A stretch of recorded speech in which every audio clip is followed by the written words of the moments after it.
좋은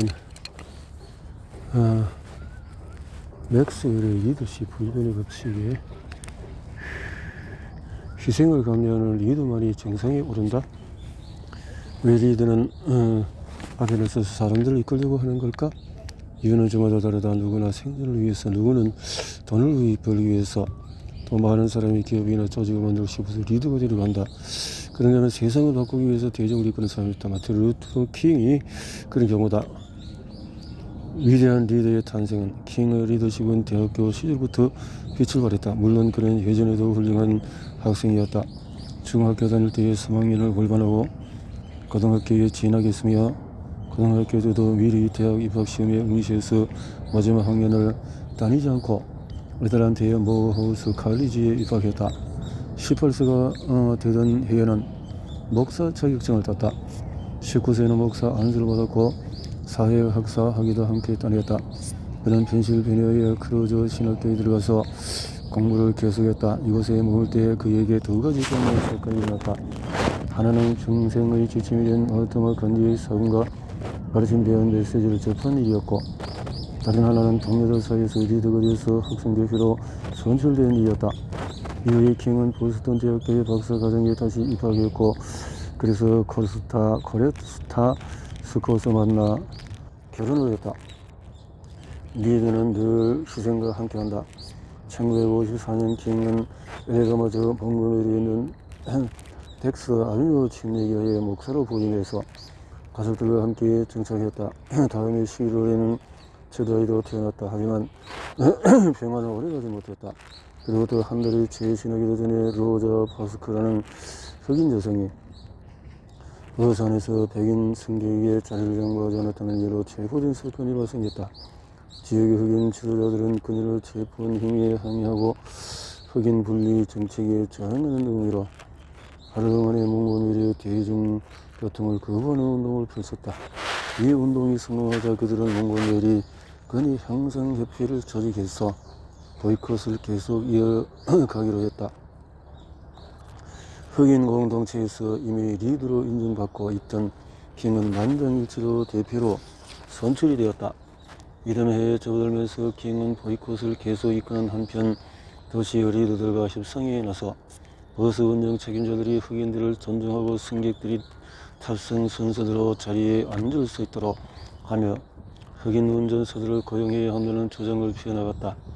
또한 공동체의 리더들과 협력해서 승용차 나눠타기 운동을 벌이고 기금을 모아서 버스 보이콧을 지원했다. 설교와 연설로 군중을 동원했으며 전미 유색 인권 권익 형성협회와 연계해서 법적 투쟁에 나섰다. 1956년 11월 미국 연방 대법원은 버스에서 인종차별로 좌석을 분리할 수 있는 법률을 폐지한다는 판결을 내렸다. 몽고메리의 버스 보이콧은 미국의 인권운동 역사의 한 획을 그었으며 눈에 보이는 큰 성과를 낸 운동이었다. 하지만 킹은 이제부터 개인적으로 어려움을 겪기 시작했다. 보이콧이 시작된 지 얼마 후에 그는 사소한 교통 위반을 했다는 이유로 체포되었다. 집신관 앞에 난데없이 폭탄이 날아들기도 했으며 정당한 법적인 사유 없이 업무 방해를 모의했다는 혐의로 기소되기도 했다. 더 높이 올라갈수록 더 큰 대가를 치른다. 킹이 인권운동의 리더로서 크게 성장하고 지위가 오를수록 그는 치러야 할 대가도 컸다.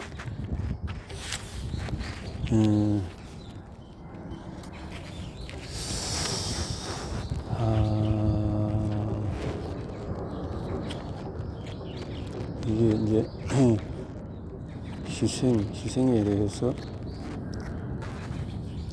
킹은 리더로서 위대한 일을 이뤄냈다. 대통령을 만났고 미국 역사상 가장 훌륭한 연설이라고 알려진 감동적인 연설을 했다. 25만 명의 시민을 끌고 워싱턴을 향해서 평화로운 행진을 하기도 했다. 그는 노벨 평화상을 수상했으며 미국의 변화를 주도했다. 하지만 희생의 법칙에 따르면 위대한 리더로서 더욱 큰 대가를 치르곤 한다. 킹은 이 시기에 여러 차례 체포되어서 감옥에 들어놨다. 돌팔매질을 당하고 칼에 찔리고 폭행을 당하기도 했다. 심지어 집에서 폭탄이 터진 적도 있었다. 그의 비전과 영향은 나날이 커졌지만 그는 자신이 소유한 모든 것을 희생해야 했다. 그러나 그는 자신이 포기했던 것을 미련 없이 결별했다. 멤피스에서 암살 당하기 하루 전에 그는 연설에서 이렇게 말했다. 앞으로 제게 어떤 일이 닥칠지 모릅니다. 우리의 앞길은 순탄지 않습니다. 하지만 저는 아무것도 개의치 않습니다. 이미 정상에 올랐기 때문입니다. 저는 그런 것에 마음을 쓰지 않습니다. 남들처럼 오래 살고 싶습니다. 장수한다는 것도 나름대로 의미가 있는 일이기 때문입니다. 하지만 걱정하지 않습니다. 저는 단지 신의 뜻을 따르기를 원합니다. 신은 제가 산 정상에 오를 수 있도록 허락했습니다. 저는 그곳에서 알을 내려다보고 약속의 땅을 찾아냈습니다. 어쩌면 그것까지 여러분과 동행하지 못할지도 모릅니다. 하지만 오늘 밤 이곳에 참석하신 분들은 약속의 땅에 도달할 수 있을 것입니다. 그래서 저는 행복합니다.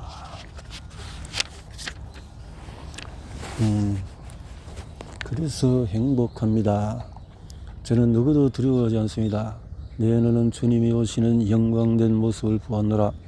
다음날 그는 목숨이라는 마지막 대가를 치렀다. 킹의 영향력은 매우 컸다. 수백만의 시민을 움직여서 흑인을 배척하는 사회와 시스템을 상대로 평화로운 투쟁을 이어가게 했다. 미국은 여전히 개선할 점이 많은 나라지만 그의 리더십으로 위대한 변화를 이뤄낼 수 있었다. 모든 것을 희생할 각오를 품어야 한다. 리더 간의 사람들이 오해하는 점 하나는 조직 내에 얻은 지위와 혜택, 권력 등이 리더십의 전부라는 것이다. 오늘날 기업에서 일하는 수많은 사람의 신분 상승의 사다리를 오르기 위해 애쓰는 이유는 자신이 정상에 도달했을 때 자유, 권력, 부호 같은 것들이 기다리고 있다고 믿기 때문이다. 사람들에게는 리더의 삶이 화려해 보일지 모르지만 현실에서는 리더는 큰 희생을 치른다. 리더로서 성장하기 위해서는 많은 것을 포기해야 한다. 그동안 우리는 수많은 리더가 개인적인 이익을 위해서 조직을 이용하는 모습이나 그들의 탐욕과 이기심이 낳은 추악한 스캔들을 지켜봤다. 그러나 위대한 리더십의 핵심은 개인적인 이익이 아니라 희생이다. 위대한 리더십. 최고의 리더는 자신을 기꺼이 희생해 조직의 발전을 도모하고 사람들을 이끄는 사람이다. 그러기를 바라는 사람은 먼저 희생의 법칙과 관련된 다음 사항들을 기억해야 한다. 희생 없이는 성공도 없다. 성공한 사람들은 그 자리에 이르기까지 여러 가지를 희생한 사람들이 많은 사람이 사회생활을 시작하기 전에 수만 달러에서 수십만 달러의 학벌을 내고 4년 이상의 시간을 내서 대학을 다니는 것도 하나의 예다. 운동선수들이 체육관이나 연습장에서 수많은 시간과 노력을 희생해 경기력을 높이고 부모들은 개인적인 시간과 돈을 희생해서 아이들을 더 잘 키우려고 한다. 철학자이자 시인인 랠프 월더 에머슨은 이렇게 말했다. 우리는 무언가를 포기한 대가로 다른 무언가를 얻는다. 또 무언가를 얻는 대신에 다른 것을 포기한다. 삶은 수많은 주고받음의 연속이다. 하나를 얻으려면 다른 하나를 포기해야 한다. 리더는 더 높은 곳에 오르기 위해서 더 많은 것을 희생한다. 어떤 분야에 있는 리더든지 그 점에서는 다르지 않다. 최고가 되기 위해서 자신이 좋아하는 많은 것을 포기하는 것이다. 이것이 리더들이 기억해야 할 희생의 법칙이다. 리더는 다른 사람들보다 더 많은 것을 희생해야 한다. 리더십의 핵심은 자신보다 다른 사람들을 먼저 생각하고 조직을 통해서 최선이라고 생각하는 일을 선택한다는 것이다. 그렇기에 리더는 자신의 권리를 기꺼이 포기할 수 있어야 한다. 리더십 전문가이자 목사인 제럴드 브록스는 이렇게 말했다. 당신이 리더가 되는 순간에 당신 자신에 대해서 생각할 권리를 잃는 것이다.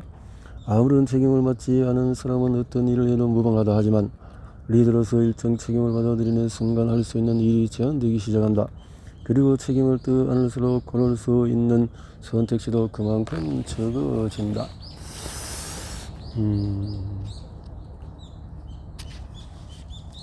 리더십 비용, 권리와 책임. 리더로 승격할 수 있는 책임은 증가하고 권리는 줄어든다. 컴퓨터에서 디지털 이퀴먼트 코퍼레이션의 CEO 로버트 파머는 한 인터뷰에서 이렇게 말했다. 나의 경영 모델에서 내가 운신할 수 있는 폭이 매우 좁다. 경영자가 되고 싶은 사람은 그에 따른 책임과 의무를 받아들여야 한다. 그가 이야기하는 것이 바로 위 그림에서 표현된 리더십 비용이다. 권리, 책임. 당신은 리더가 되는 순간에 당신 자신에 대해서 생각할 권리를 잃는 것이다. 리더로 머물게는 희생을 계속해야 한다.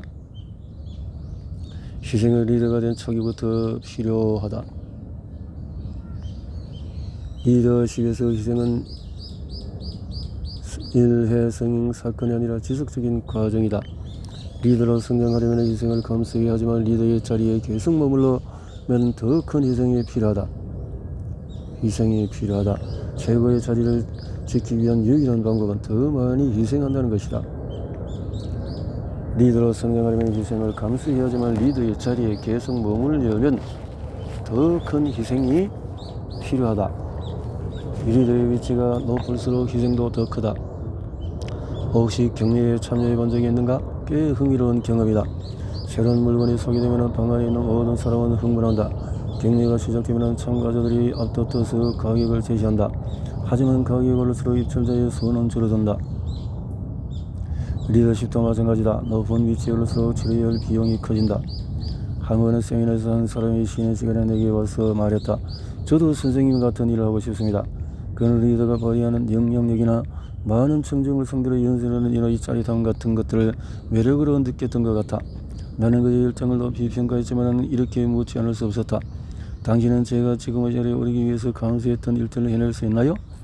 아마도 그는 내가 강연자로 일하기 시작했던 초창기에 어떤 일을 겪었는지 모를 것이다. 그때는 나도 둥둥 비다시피 한 강연장에서 연설을 일이 예사였다. 처음에는 연 리더십 세미나에 참석한 사람이 너무 적어 금전적으로 타격을 입게 되었다.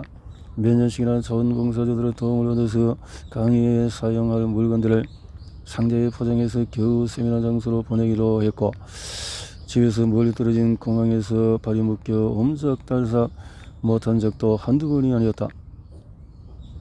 강연자로서 경력을 쌓으려고 내가 직장에서 정규 직원으로 이 일을 한 것을 포함해서 이 분야에서 성공하기 위해서 감수했던 수많은 일을 그가 이해하기는 어려울 것이다.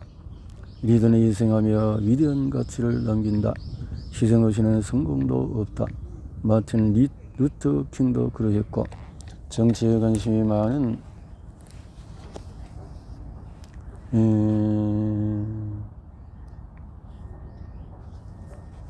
콘돌리자 라이스는 여러 세대에 걸쳐서 희생의 덕을 크게 입은 인물이었다.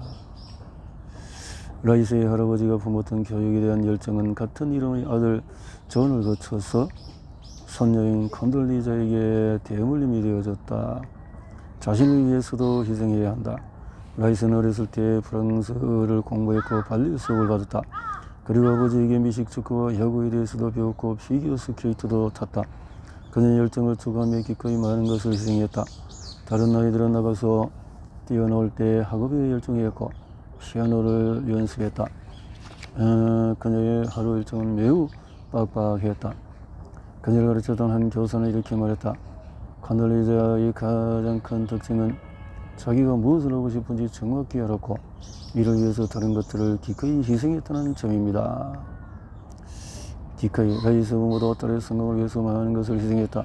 1969년 그들은 13,000달러의 대출을 받아 딸에게 중고 스타인웨이 그랜드 피아노를 사주었다. 15세가 되던 해에 고등학교를 조기 졸업한 라이스는 장차 전문적인 콘서트 피아니스트가 되겠다는 꿈을 품고 덴버 대학교에 입학해서 음악을 공부했다. 하지만 2학년이 되면서 피아니스트 정상에 오르기엔 애는 재능이 부족하다는 사실을 깨닫고 음악을 포기했다. 11살이 된 아이는 제가 꼬박 1년에 걸려 배운 작품을 즉석에서 연주했어요. 나중에 제가 슬쩍이나 백화점 같은 곳에서 피아노를 연주할 수는 있겠지만 카네기 홀에 서기는 어렵겠다는 생각이 들었죠. 라이스는 러시아 문화와 소련 정부 분야로 전공을 바꿔서 다시 공부했다. 덴버 대학교에서 정치학 학사 과정을 마친 뒤 노르탐 대학교에서 석사학위를 받고 다시 덴버 대학교 박사학위를 받고 이후에 스탠퍼드 대학교 연구원제를 체험받고 그 다음 해에는 정식으로 이 학교의 교수진으로 합류. 스탠퍼드 대학교에서 승승장구한 라이스는 얼마 되지 않아 조교수로 임명. 그녀의 전기 작가 안토니아 펠릭스는 이렇게 썼다. 그는 사련을 연구하고 학생들을 가르치는 일에 열정적이었다. 스탠퍼드 대학교에서의 삶은 여러모로 풍요로웠다. 그녀는 학생들을 가르치고 자문을 제공하고 연구를 하고 글을 썼다. 또한 피아노를 연주하고 웨이트 트레이닝을 하고 데이트를 했으며 TV 앞에 앉아 꼬박 12시간 동안 미식 축구 경기를 시청하기도 했다. 라이스는 미국 국방성의 정원위원으로 위촉되어서 한 해 동안 일한 뒤에 다시 스탠퍼드 대학교로 돌아왔다. 멋지고 이상적인 삶을 누렸던 그녀는 1987년에 이 대학의 정규직 교수로 임명이 되었다. 대부분의 대학 교수가 자신의 완벽한 삶에 안주하려 하지만 라이스는 그렇지 않았다. 1989년 백악관 라이스에게 고유의 손길을 내밀었을 때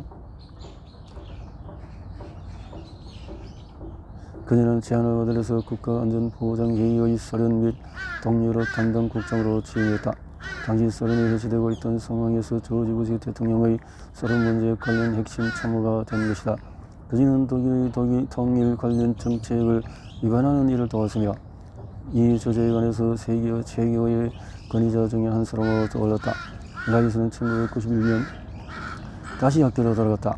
그녀의 말에 따르면 2년 내로 학교에 복귀하지 않을 경우 학자로서 경력을 유지하기 어려울 것 같다는 판단 때문이었다고 한다. 2년 뒤에 그녀는 38세의 나이로 정교수가 되었고 한 달 뒤에는 교무처장으로 여성인에서 유색 인정이고 게다가 50세 미만의 나이에 이 자리에 오른 사람은 그녀가 처음이었다. 라이스는 15억 달러에 이르는 학교 예산을 관리하면서 과거 2천만 달러가 넘던 적자를 1,450만 달러의 흑자로 돌려놓았다. 하지만 당시 텍사스 주지사였던 조지 부시가 라이스에게 대외 정책에 대해서 가르쳐달라고 부탁했을 때 그녀는 모든 영예를 포기하고 그 제안을 수락했다. 그리고 부시가 대통령으로 당선되자 그녀는 대통령 국가안보보좌관으로 선임이 되었다. 4년간 그 자리에서 일한 뒤에 미국의 국무장관으로 임명이 되었다. 현재 라이스는 스탠퍼드 대학교로 돌아온 상태다. 후보 연구소의 테드 앤드 다이앤 타우버 이사로 재직 중이며 토머스 앤드 바버라 스티븐슨 대외정책 담당 선임연구원으로 일하고 있다. 또 그녀는 라이스, 헤들리, 게이츠 앤드 마누엘이라는 국제전략 컨설팅 회사의 창립 파트너이면서 각계의 영향력이 큰 여러 단체의 이사회에서 활발하게 활동 중이다. 하지만 그녀는 필요하다면 자신이 가진 모든 것을 다시 한번 내려놓고 미국과 세계의 발전을 위해서 리더로서 봉사할 준비가 되어 있다. 리더로서 희생의 법칙을 잘 이해하고 받아들인 대표적인 사례라고 할 수가 있겠다. 희생의 법칙은 더 큰 영향을 발휘하는 리더가 되기 위해서는 희생을 감수할 준비가 되어 있는가? 희생의 법칙에 살아간다는 말이 당신 가진 소중한 것을 포기하고 더 소중한 것을 얻기 위해서 노력한다는 의미다. 리더에게 가장 희로운 사고방식 중 하나는 종착역의 병이다. 종착역. 예를 들어서 학교를 졸업한 순간 배우는 일이 끝났다는 생각이 들면 이렇게 적는다. 나는 매년 하나의 중요한 분야를 정해서 꾸준히 학습할 것이다. 끊임없는 노력으로 공부로 매진하겠다.